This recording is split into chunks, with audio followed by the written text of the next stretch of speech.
25일 수요일입니다. 오늘은 역대하 19장 4절에서 11절을 본문으로 여호사밧의 개혁이라는 제목으로 하나님 말씀 살펴보기를 원합니다. 오늘도 하나님 말씀을 깨닫는 은혜와 기도 응답의 은혜가 있길 간절히 소망합니다.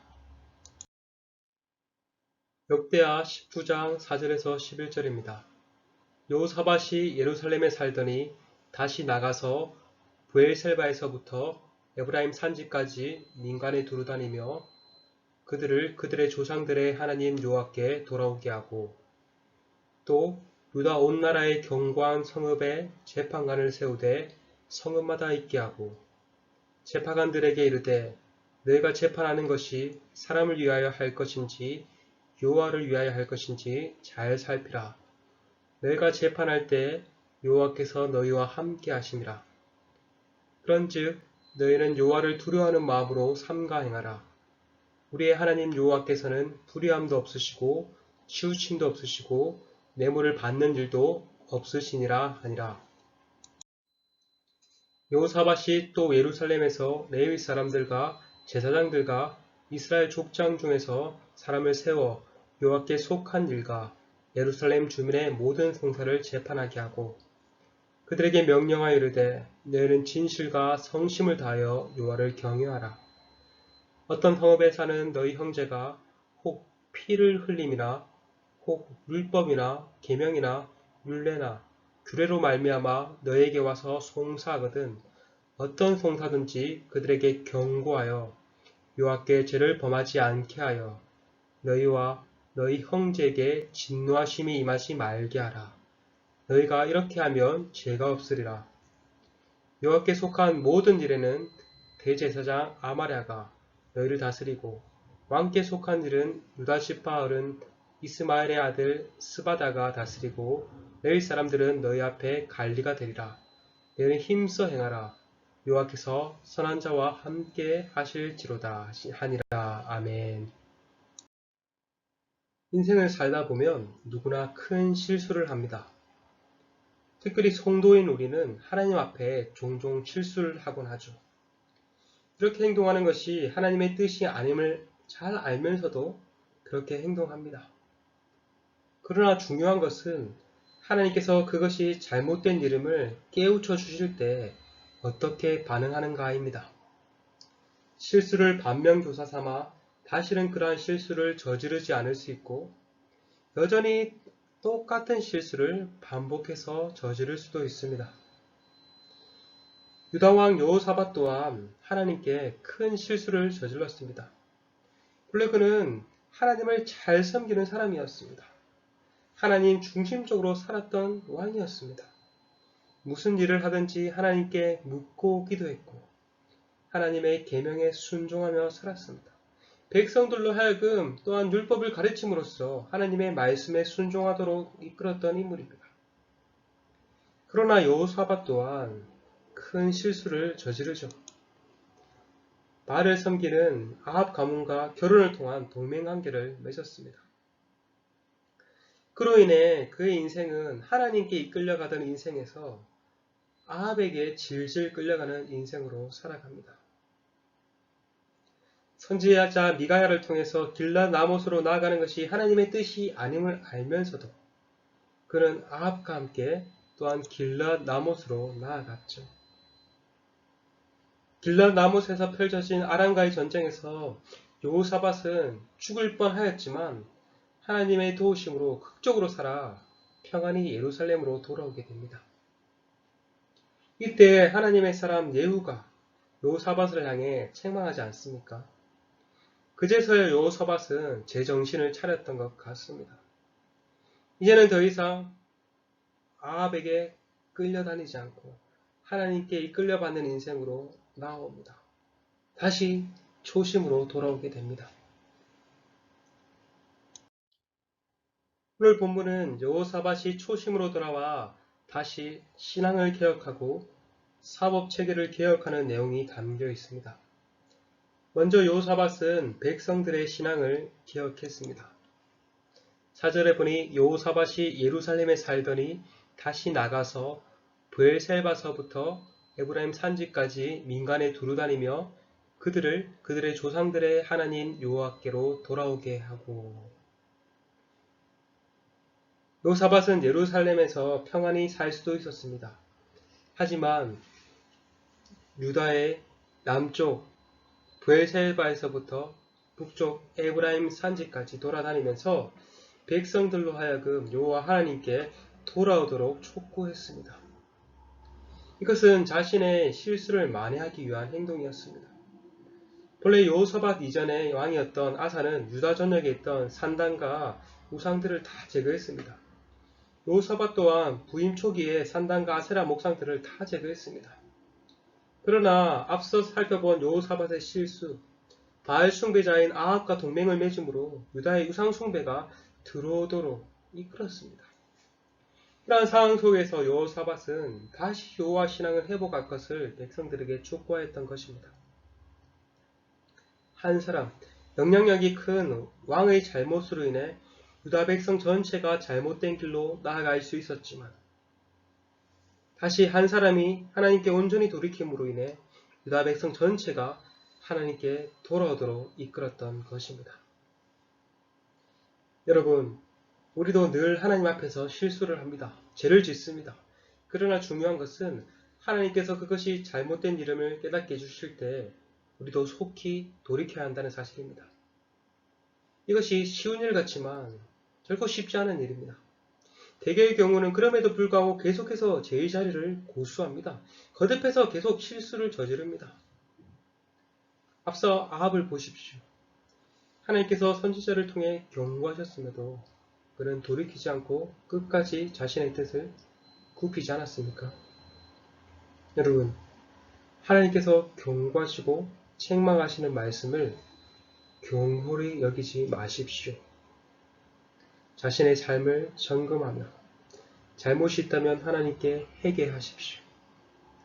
여호사밧처럼 다시 여호와의 신앙으로 돌아가십시오. 그것이 우리의 살 길입니다. 여호사밧은 백성들의 신앙을 개혁한 뒤 사회의 공의를 바로잡기 위해 사법체계를 개혁합니다. 유다의 건교한 성읍에 재판관을 세워 작은 성읍에서 처리하지 못한 문제들을 처리하도록 정비했습니다. 그런 뒤 임명된 재판관들에게 몇 가지를 당부합니다. 먼저 재판관들에게 그들의 재판이 사람을 위하여 할 것인지 여호와를 위하여 할 것인지 잘 살필 것을 말합니다. 그들의 재판이 사람을 위해서가 아니라 여호와를 위한 재판이 되어야 한다는 것을 일깨운 것이죠. 둘째, 여호와 하나님을 두려워하는 마음으로 삼가 행하라고 말합니다. 재판이 사람을 위해서가 아니라 여호와를 위한 재판이 되어야 하듯 재판은 사람을 두려워할 것이 아니라 하나님을 두려움으로 해야 한다는 말입니다. 하나님을 두려워할 때 온전한 재판을 할 수 있다는 말입니다. 사람을 두려워하면 어떻습니까? 사람에게 뇌물을 받게 되고 그로 인해서 재판이 굽게 행하게 될 것입니다. 공의롭지 못하게 행하게 될 것입니다. 그렇기 때문에 재판관이 두려워할 것은 여호와 하나님입니다. 그럼 재판관이 두려워해야 할 여호와 하나님은 어떤 분입니까? 7절에 우리의 하나님 여호와께서는 불의함도 없으시고 치우침도 없으시고 뇌물을 받는 일도 없으시니라. 그러므로 재판관들 또한 이러한 하나님의 본성을 따라서 불의와 치우침으로 재판하지 않고 뇌물을 받지 말아야 합니다. 하나님의 공의의 속성을 본받아 공의롭게 재판을 해야 합니다. 재판관이 여호와 하나님을 잘 본받을 때 온전한 재판이 이루어질 수 있습니다. 그렇게 할 때 그 사회가 더욱 정의롭고 공의로운 사회가 될 수 있겠죠. 반대로 재판관이 그렇지 못할 경우에는 어떻게 될까요? 그 사회와 공의는 메말라 버릴 것입니다. 우리는 그것을 아모스서를 통해서 잘 발견할 수 있습니다. 당시 이스라엘 사회는 정의와 공의가 완전히 메말라 버렸습니다. 부자들은 죄를 짓고도 떵떵거리며 다녔고 가난한 자들은 죄를 짓지 않고도 억울하게 죄인 취급받았습니다. 아모스는 그러한 이스라엘의 죄를 지적하며 오직 정의를 물같이 공의를 마르지 않는 강같이 흐르게 할 것을 촉구하였던 것입니다. 여러분, 우리 하나님의 관심은 우리가 하나님을 잘 섬기는 데도 있지만 또한 사회의 공유와 정의가 잘 작동하는 데도 있습니다. 이 성경만큼 이렇게 공의롭고 정의로운 것을 많이 말하는 것도 보기 드물죠. 그러므로 우리 또한 하나님을 잘 섬길 뿐만 아니라 우리 사이가 보다 더 정의롭고 공의로운 사이가 되는 일에 또 우리가 관심을 가져야 할 것입니다. 물론 어떤 사람들은 직접적으로 정계나 사법계에 진출해서 그러한 영역들을 회복하는 역할을 하실 분들도 자녀들도 있을 것이고요. 대부분의 경우는 어떻습니까? 우리가 있는 그 자리에서 또 그 역할들을 감당할 수 있을 겁니다. 직장인은 직장인에서, 사업하시는 분은 사업장에서 편법을 쓰지 않고 정의롭게 행동해야 할 것입니다. 내가 불의하면 반드시 누군가는 손해를 본다는 자세로 임해야 할 것입니다. 무슨 일을 하든지 사람을 두려워할 것이 아니라 하나님을 두려움으로 하나님 앞에서 행동해야 할 것입니다. 여호사밧의 사법개혁은 예루살렘에서도 이루어졌습니다. 여호사밧은 레위 사람과 제사장과 이스라엘 족장 중에서 지도자를 뽑아 여호와께 속한 일과 예루살렘 주민의 모든 송사를 맡겼습니다. 여호사밧은 앞서 지방에 있는 재판관들에게 권고하였듯이 이번에도 예루살렘의 재판관들에게 권고합니다. 9절에 그들에게 명령하 이르되 너희는 진실과 성심을 다하여 여호와를 경외하라. 여기서 진실은 에무나라고 하는데 변치 않는 것, 신실한 것을 뜻하며 성심이라고 번역되어 있는데 이것은 완전한 마음, 온전한 마음을 말합니다. 하나님을 경외함에 있어 신실함과 온전함으로 하라는 것이죠. 앞서 재판관들에게 여호와를 두려워함으로 삼가 행하라고 하였다면 똑같습니다. 여기서도 여호와를 경외함에 있어 신실함과 온전함을 다하여서 하나님을 경외하라고 말한 것이죠. 재판관에게 있어야 할 중요한 자질이 이것이라는 말입니다. 또한 그들에게 재판관의 역할을 넘어 영적 지도자의 역할을 요구합니다. 10절에 어떤 성읍에 사는 너희 형제가 혹 피를 흘림이나 혹 율법이나 계명이나 율례나 규례로 말미암아 너에게 와서 송사하거든 어떤 송사든지 그들에게 경고하여 여호와께 죄를 범하지 않게 하여.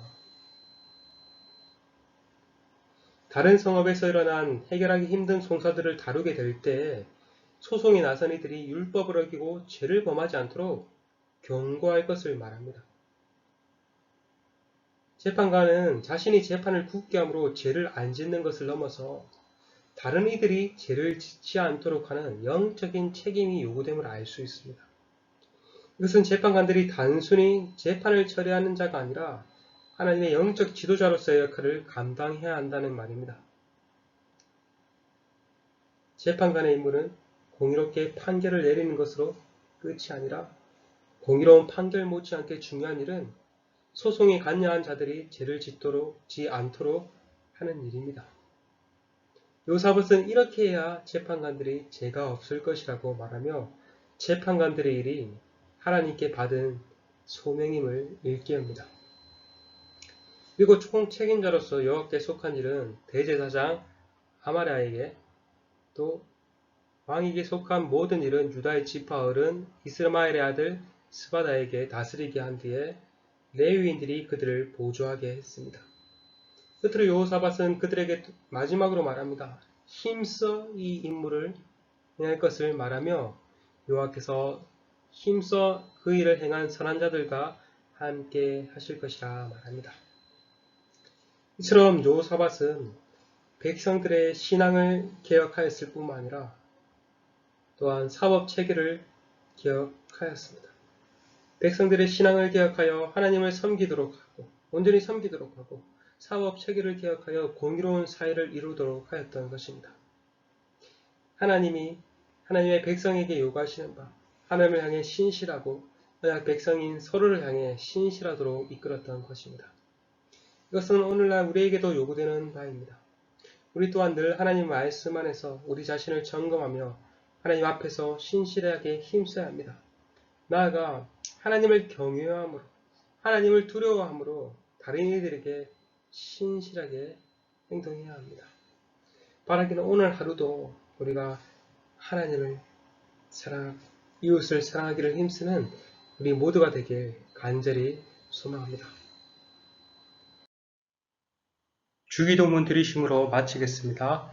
하늘에 계신 우리 아버지여, 이름이 거룩히 여김을 받으시오며 나라가 임하시오며 뜻이 하늘에서 이루어진 것 같이 땅에서도 이루어지리다. 오늘 우리에게 일용할 양식을 주시옵고 우리가 우리에게 죄 지은 자를 사하여 준 것 같이 우리 죄를 사하여 주시옵고 우리를 시험에 들게 하지 마시옵고 다만 악에서 구하시옵소서. 나라와 권세와 영광이 아버지께 영원히 있사옵나이다. 아멘.